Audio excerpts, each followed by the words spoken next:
Film की शुरुआत होती है मंगोलिया के डिजर्ट से, जो कि ईस्ट एशिया का सबसे बड़ा रेगिस्तान है। और इस रेगिस्तान के बीचों बीच एक कंपनी आई होती है जो कि यहाँ से तेल निकालना चाहती थी, पर इनकी इंफॉर्मेशन गलत निकलती है, यहाँ कोई तेल नहीं होता। जिसके बाद ये अब यहाँ से वापस जाने का निर्णय लेते हैं और इनको वापस ले जाने के लिए यहाँ पर एक प्लेन भेजा गया है, जिस प्लेन के पायलट का नाम फ्रैंक होता है और उसके साथ उसका को पायलट भी था। और अब सभी वर्कर्स अपना अपना सामान लेकर जहाज में चढ़ जाते हैं और प्लेन में बैठकर अपने शहर बीजिंग के लिए निकल पड़ते हैं। लेकिन कुछ ही देर बाद उनके इस सफर के दौरान एक बहुत बड़ा तूफान आना शुरू हो जाता है, जिसे देखकर फ्रैंक का को पायलट कहता है कि हमें अपने प्लेन को एक बार लैंड कर देना चाहिए और तूफान थमते ही हम दोबारा उड़ान भर लेंगे। लेकिन फ्रैंक उसकी बात नहीं मानता और इसी वजह से ये उस तूफान में फंस जाते हैं। ये रेडियो की मदद से संपर्क करने की कोशिश करते हैं, पर उनका संपर्क नहीं हो पा रहा होता। इसी दौरान उनका एक इंजन भी खराब हो जाता है और अब फ्रैंक इमरजेंसी लैंडिंग के लिए तैयार हो जाता है, पर उसे आगे कुछ भी दिखाई नहीं दे रहा होता। और उनका प्लेन जैसे ही नीचे उतरने वाला होता है तो उनके प्लेन का पिछला हिस्सा एक चट्टान से टकरा जाता है और पीछे का दरवाजा खुल जाने के कारण एक वर्कर नीचे गिर जाता है, जिससे उसकी मृत्यु हो जाती है। और अब इनका प्लेन रेगिस्तान की रेत में घिसटता हुआ आगे तक जाता है और जब प्लेन रुकता है तो उसके अंदर 2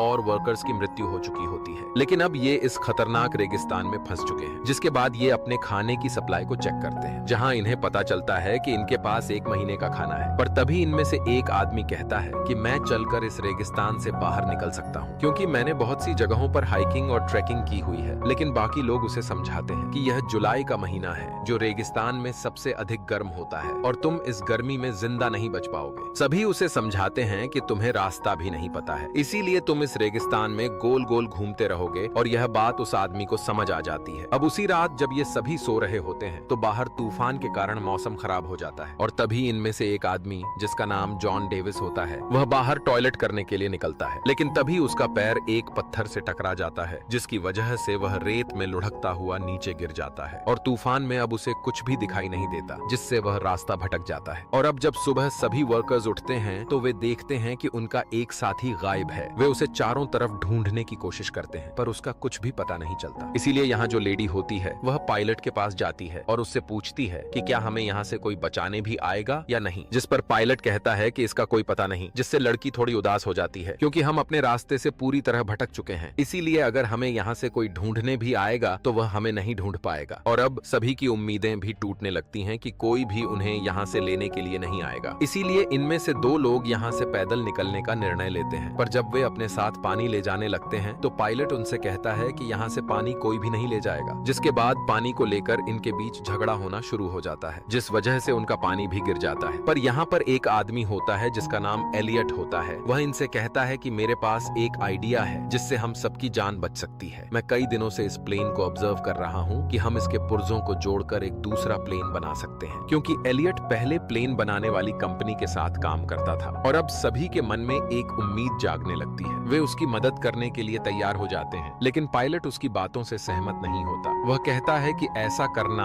नामुमकिन है। और अगले दिन इनमें से एक आदमी वहां से निकल जाता है, पर वहां जो लेडी होती है वह उसे ढूंढने के लिए उसके पीछे जाने लगती है। लेकिन पायलट उसे रोकता है और खुद उस आदमी के पीछे निकल जाता है। वह उस चट्टान तक पहुंच जाता है जहां उनका प्लेन टकराया था और वहीं पर उसे उस आदमी की लाश भी मिलती है जो प्लेन से गिर गया था, पर उसके शरीर पर उसके कपड़े नहीं होते और वहां पर कुछ गोलियों के कवर भी पड़े होते हैं। और तभी उसे वह आदमी भी मिल जाता है जो यहाँ से जाने वाला था और वह कहता है कि मैं इस लाश से अपनी घड़ी लेने आया था जो इसने मुझसे ली थी, पर इसके पास वह घड़ी नहीं है, जिसका साफ मतलब है कि हमारे अलावा यहाँ कोई और भी है। अब ये दोनों उस जगह पर आ जाते हैं जहाँ इनके बाकी साथी होते हैं और अब पायलट भी उनके साथ प्लेन बनाने के लिए तैयार हो जाता है। इसके बाद ये लोग प्लेन बनाना शुरू कर देते हैं। ये दिन में काम नहीं करते क्योंकि यहाँ बहुत ज्यादा गर्मी होती है, बल्कि ये रात में काम करते हैं। लेकिन इनकी परेशानी तब बढ़ जाती है जब उनका वह तेल, जिसे ये आग जलाने और प्लेन उड़ाने के लिए रखे हुए थे, उस पर वेल्डिंग करते समय चिंगारियां गिर जाती हैं और वहां एक जोरदार धमाका हो जाता है। हालांकि इस ब्लास्ट में किसी की जान नहीं जाती, लेकिन इनका सारा का सारा तेल बर्बाद हो जाता है। अब इनके पास उतना ही तेल बचा होता है जिससे ये बस एक बार उड़ान भर सकते हैं और यहाँ से निकल सकते हैं। अब ये लोग अब रात के बजाय दिन के वक्त काम करते हैं, लेकिन दिन में बहुत ज्यादा गर्मी होती है। होती है, फिर भी ये हिम्मत नहीं हारते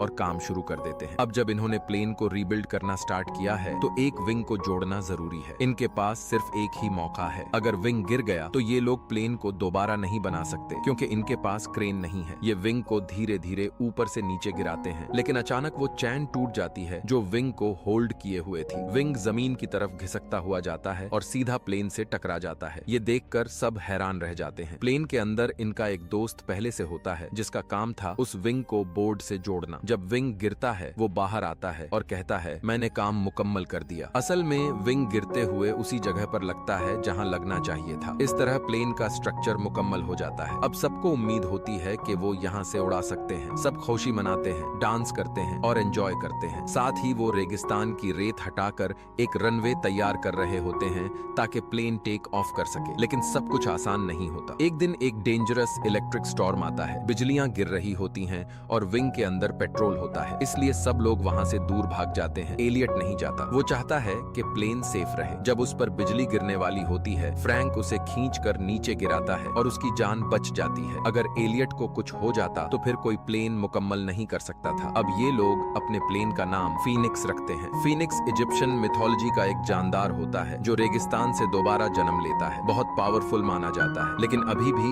इन्हें अपने प्लेन पर काफी काम करना बाकी है। धीरे धीरे इनका पानी भी खत्म हो रहा होता है। एक रात वो लोग दूर से कुछ टेंट्स देखते हैं। वहाँ कुछ लोग सो रहे होते हैं। ये लोग असल में स्मगलर्स होते हैं जो हथियार सप्लाई करते हैं रेगिस्तान के रास्ते। फ्रैंक कहता है कि हमें उनसे पानी की मदद लेनी चाहिए। एलियट मना करता है, लेकिन फ्रैंक और कुछ साथी उन स्मगलर्स के पास जाते हैं। फ्रैंक और उसका दोस्त एक पत्थर के पीछे छुप जाते हैं ताकि अगर कुछ गलत हो तो अटैक कर सके। इनके पास गन्स होती हैं। जब वो पानी मांगते हैं तो एक स्मगलर इनके एक आदमी पर गोली चला देता है। फ्रैंक और उसका दोस्त फौरन फायर करते हैं और कुछ स्मगलर्स को मार देते हैं, लेकिन एक स्मगलर जख्मी हालत में भाग जाता है। फ्रैंक के पास मौका होता है उसे मारने का, लेकिन वो गोली नहीं चलाता क्योंकि वो खूनी नहीं बनना चाहता। जेम्स उन मरे हुए स्मगलर्स में से एक की घड़ी देखता है। वो घड़ी उस दोस्त की होती है जो प्लेन से गिरकर मर गया था। इसका मतलब ये है कि ये वही स्मगलर्स हैं जो पहले भी यहाँ आए थे। अब एक जख्मी स्मगलर को ये लोग अपने प्लेन के पास ले जाते हैं। कुछ लोग कहते हैं कि उसे मार दिया जाए, लेकिन फ्रैंक मना करता है। जब सबके बीच बहस हो रही होती है, एलियट अचानक उस स्मगलर को गोली मार देता है। इस पर फ्रैंक और एलियट के दरमियान बहस शुरू हो जाती है। एलियट फ्रैंक को दोष देता है। वो कहता है कि तुम पायलट थे, तुम्हारी वजह से हम यहाँ फंस गए हैं, तुम्हारी वजह से हमारा एक साथी भी मर गया, मैंने मना किया था, फिर भी तुम गए वहाँ। ये बात सुनकर फ्रैंक को गुस्सा आ जाता है। वो एलियट को एक जोर का पंच मार देता है। अब एलियट नाराज हो जाता है क्योंकि उसकी ईगो हर्ट होती है। वो कहता है मैं अब प्लेन नहीं बनाऊंगा, जितना काम मुझे करना था मैं कर चुका हूँ। मैं यहाँ 10 लोगों के बराबर काम करता हूँ और तुम सब सिर्फ आराम करते हो। केली उसके पास आती है और कहती है तुम्हारे बगैर हम ये प्लेन नहीं बना सकते, हमें तुम्हारी जरूरत है। एलियट कहता है अगर सब लोग मुझसे रिक्वेस्ट करेंगे तभी मैं काम शुरू करूंगा। फिर सब लोग, यहाँ तक के फ्रैंक भी, उससे रिक्वेस्ट करते हैं। फ्रैंक कहता है तुम ही यहाँ के बॉस हो, कृपया इस काम को मुकम्मल करो। एलियट मान जाता है। फिर सब मिलकर दोबारा से प्लेन बनाने के काम में लग जाते हैं। एक दिन ये लोग दूरबीन से देखते हैं कि वो स्मगलर जो भाग गया था अब अपने दोस्तों के साथ वापस आ गया है, लेकिन वो आगे नहीं बढ़ते क्योंकि वो जानते हैं कि इन लोगों के पास अब उनके ही हथियार हैं। स्मगलर्स को पता होता है कि इनका पानी और खाना जल्दी खत्म हो जाएगा और जब ये कमजोर हो जाएंगे तो वो हमला करेंगे। ये लोग और भी तेजी से काम करना शुरू कर देते हैं। आखिरकार उनका काम मुकम्मल हो जाता है। तभी फ्रैंक को एक मैगजीन मिलती है जिसमें कई तरह के प्लेन्स के मॉडल होते हैं। पता चलता है कि एलियट ने प्लेन का मॉडल इन्हीं टॉय मॉडल्स को देखकर बनाया था। दरअसल वो छोटे छोटे उड़ने वाले मॉडल प्लेन्स बनाया करता था, लेकिन कभी भी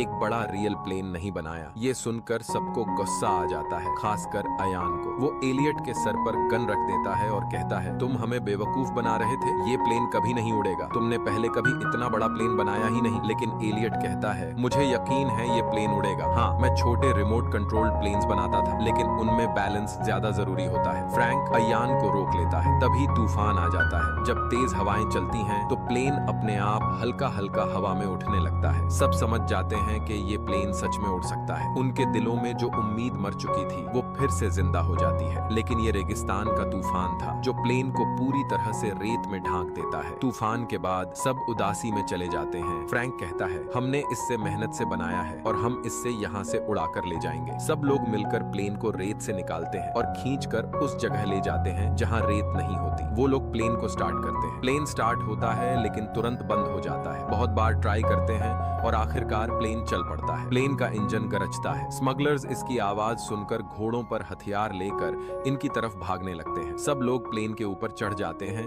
और विंग्स से लटक जाते हैं। दरअसल इस प्लेन के डिजाइन में अंदर बैठने की जगह नहीं होती। इन्होंने एक बड़े प्लेन के हिस्से से छोटा प्लेन बनाया होता है। प्लेन रनवे पर भागता है और पीछे से स्मगलर्स गोलियां चला रहे होते हैं, लेकिन किसी को भी गोली नहीं लगती। जैसे ही रनवे खत्म होता है, स्मगलर्स को लगता है ये लोग गए काम से, लेकिन अगले ही पल उनका फीनिक्स उस खाई से उड़ जाता है। सब लोग खुशी से झूम उठते हैं। महीनों की मेहनत आखिर कामयाब हो गई। इस तरह से ये लोग मौत के मुंह से उस खतरनाक रेगिस्तान से निकल जाते हैं जहां से बचकर निकलना नामुमकिन था। एलियट की फोटो एक मैगजीन में छपती है जहां लिखा होता है, नासा की नई उम्मीद, मतलब वो अब नासा के लिए काम करता है। इसी के साथ ये मूवी खत्म हो जाती है।